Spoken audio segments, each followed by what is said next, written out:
안녕하세요.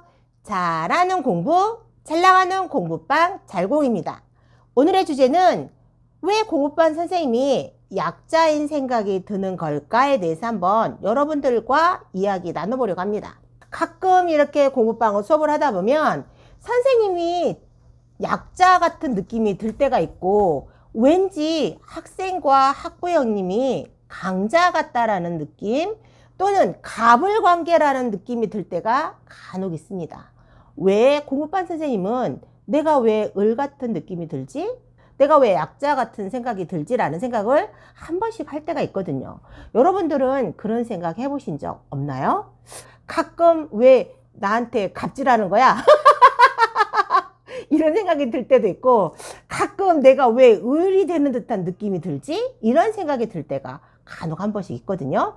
여러분들은 공부방 교실소 운영을 하시면서 이런 생각, 이런 느낌 받아본 적 있으신가요? 저만 그런가요?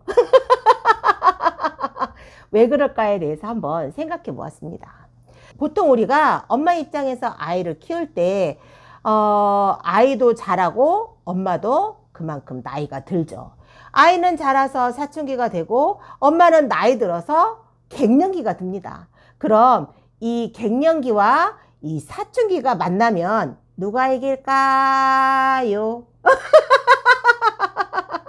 간혹 어떤 사람은 사춘기가 이겨요 라고 말한 사람이 있고 사춘기가 어떻게 갱년기를 이겨? 갱년기가 이기지 라고 말할 때가 있습니다.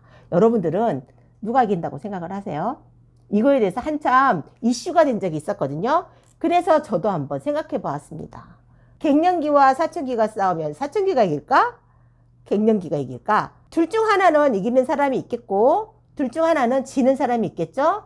그 중에 누가 질까라는 생각을 해 보았을 때 사랑이 더 많이 가진 사람이 지게 되어 있더라고요.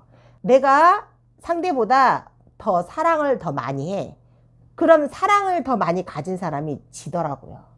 내가 상대보다 내가 정을 더 많이 주고 있어. 그럼 정을 많이 준 사람이 더 깊은 상처를 받겠죠? 정 주지 않은 사람은 절대 상처를 받지 않더라고요. 하고 싶은 말 다 하고 하고 싶은 거 다 하고 뜻대로 다 하니까 그런 미련도 없더라고요. 그런데 사랑을 많이 가졌기 때문에 사랑을 많이 주다 보니까 사랑에 대한 궁핍함이 있고 내가 정을 많이 주다 보니까 내가 정으로 인해서 내가 또 그 정 때문에 상처를 받기도 하고 거기에 따른 또 미련이 또 생기기도 하더라고요. 그래서 사춘기와 갱년기가 싸우면 사랑을 더 많이 한 사람이 지게 되어 있고 정을 많이 주는 사람이 지게 되어 있습니다. 그래서 사랑을 안 주고 정을 안 준 사람은 갑이 되는 거고 사랑을 많이 주고 정을 많이 주는 사람은 을이 되는 거죠. 갑을관계가 이렇게 형성이 되는 것 같더라고요. 제가 아이들을 키워보니까 또 그런 것도 있는 것 같아요. 또 우리가 직장 생활을 하면서 그 직장에서 유독 친하게 지내는 사람들 있잖아요. 점심때가 되면 언니 그러면서 같이 밥 먹어 하고 이렇게 가고 화장실도 같이 가고 그리고 일을 할 때도 일이 많으면 내가 도와줄게 하고 막 나서서 도와주는 사람들이 있습니다. 직장 생활할 때 유독 각별하게 친하게 지내고 언니 동생 관계를 형성하는 데가 있는데 이렇게 직장 생활하면서 서로 동료들끼리 언니 동생 하면서 서로 끈끈한 관계를 형성하면서 직장 생활을 하는 건 좋지만 이 나머지 있는 동료들이 이 사이에 낄 수도 없을 뿐더러 사이에서 왕따가 되는 경우도 있습니다. 그런데 친하게 지내고 끈끈하게 지낼 때는 상관이 없는데 이게 사이가 살짝 비틀어지거나 서로 의견 조율이 안 맞아서 서로 관계가 원활하게 이루어지지 않을 때 둘의 직장 관계는 너무 힘들어지는 거죠. 그래서 둘 중에 하나는 그만두게 되어 있습니다. 계속 다닐 수가 없습니다. 아니면 둘 다 그만두든지. 그래서 저희 예전에 젊었을 때 회사를 다닐 때 직장 동료와 친하게 지내지 말고 적당히 친분을 가지고 적당히 협업해서 서로 관계를 형성하고 그 수평선의 관계를 형성해서 직장 생활을 하는 게 가장 효율적이고 능률 높고 그리고 직장 생활을 하면서 내가 원하는 건 취하고 내가 원하지 않는 건 버릴 수 있고 이 평등한 관계를 유지하고 오래 그 직장 생활을 잘 다닐 수 있기에 직장 동료와 각별히 친하게 지내지 말고 특별하게 언니 동생 하면서 그 관계를 끈끈하게 만들지 마라라고 그런 조언을 제가 들은 적이 있거든요. 이거를 또 공부방에 대입해 보면 어느 정도 이것도 또 성립이 되더라고요. 우리가 공부방이나 교습소 학원을 운영할 때 우리에게 배우러 오는 학생들이 나의 친구가 될 수 있고 나의 직장 동료가 될 수 있고 또 우리 학원에 다니는 이 학생들의 학부모는 나의 상사가 될 수도 있고 동료가 될 수도 있거든요.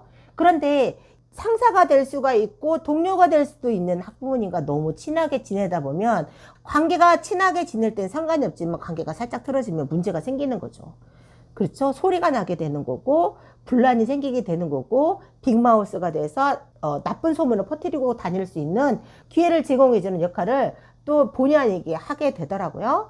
그리고 저희가 공부방, 교습소, 학원을 운영했을 때 내가 가르치는 학생이 나의 제자이기는 하지만 나에게 힘을 주고 내가 열심히 열정적으로 수업을 잘 할 수 있게끔 저를 동기부여를 시켜주는 또 직장 동료가 되는 게 또 공부방에서 함께 수업하는 아이들인 것 같아요. 제자이자 친구이자 동료이자 이런 학생과 선생님의 관계가 될 수가 있는데 이 관계를 너무 각별하게 생각하고 특별하게 생각해서 끈끈한 관계를 유지할 때는 상관이 없는데 이 학생이 사춘기로 인해서 어떤 개인적인 사정으로 인해서 트러블이 생기거나 문제가 생기면 참 난감하고 곤란한 상황에 빠지게 되는 것 같아요. 그래서 공부방이나 교습소, 학원을 운영하시는 선생님이라면 이 관계를 너무 끈끈하게, 너무 특별하게 이렇게 맺지 말고 자기의 맡은 책임과 의무에 최선을 다하고 적정한 수평선의 관계를 유지하고 서로 또 이해할 수 있고 또 이해받을 수 있고 그리고 어느 정도 적당히 친하게, 적당히 서로의 필요를 충족시켜주고 만족시켜주는 그런 관계의 수평선을 유지될 때만 선생님과 학생의 관계가 선생님과 학부모의 관계가 좋을 때나 또 틀어져서 나쁠 때나 큰 영향력을 미치지 않고 운영해 갈 수 있는 것 같더라고요. 그러고 보면 세상 사는 건 다 똑같은 것 같아요. 내가 어디에 있던 내가 무엇을 하던 내가 어떤 상황에 처해 있건 사람 사는 건 다 빗대어 보면 다 똑같은 것 같더라고요. 그리고 세 번째 생각해 볼 때 공부방, 교습소, 학원을 운영하시는 선생님은 언제든지 보낼 준비를 하고 학생들을 맞이하는 겁니다. 미완성인 학생일지라도 또 우월한 학생일지라도 언제고 나와 함께 하면 좋겠지만 이 학생들은 언제든지 떠나갈 아이들이고 내 공간에 머물러서 성장하고 발전을 시켜서 더 넓은 세상으로 더 밝은 세상으로 더 빠른 속도로 갈 수 있게끔 보낼 준비를 해야 하거든요.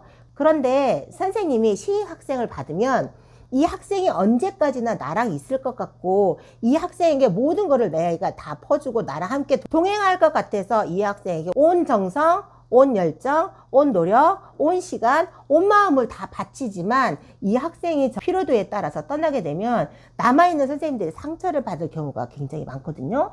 내가 너한테 어떻게 해줬는데, 내가 너한테 얼마나 해줬는데, 내가 너한테 얼마나 정성을 쏟았는데, 내가 너에게 얼마나 많은 시간과 노력을 투자하고 나의 에너지와 열정을 투자했는데 하면서 상처를 받으시는 선생님들이 간혹 있으십니다. 그런데 공부방, 교습소, 학원을 운영하시는 선생님은 신입생을 받았을 때 이 학생에 대한 책임과 의무감을 가지고 아이가 깊이 있게 높게 빠르게 성장을 도와주는 역할을 하고 그 아이의 가는 길을 밝혀주는 책임과 의무를 다 하시되 내가 이 아이를 언젠가 떠나보낼 마음을 가지셔야 합니다. 그래서 떠나는 자는 모르지만 떠나보내는 자는 마음의 준비를 언제든지 하고 있어야 합니다. 왜냐하면 든자리는 몰라도 난자리는 크다고 예 속담이 있잖아요. 큰 난자리로 인해서 공허함과 허무함과 그런 실망감이 굉장히 커질 수가 있고 그 책임감은 온통 남아있는 사람들의 몫입니다. 그렇기 때문에 공부방 선생님은 깊이 있고 높게 빠르게 성장을 도와주시되 언제나 떠날 보낼 준비를 하고 있으셔야 합니다. 내가 각별하게 특별하게 그 수업에 임하고 학생을 대하는 건 좋지만 너무 그 한 학생에게 몰입하지 마시고 그 사랑과 열정과 정성을 골고루 평등하게 나눠주셔서 내 마음을 분산시킬 필요가 있으십니다. 그렇기 때문에 공부방, 교습소, 학원을 운영하시는 선생님은 내가 사랑이 많을수록 내가 약자이고 내가 을이 될 수밖에 없고, 내가 학생에게 많은 정성과 사랑과 열정을 쏟고 정을 더 많이 주었기 때문에 내가 약자이고 내가 을일 수밖에 없더라고요.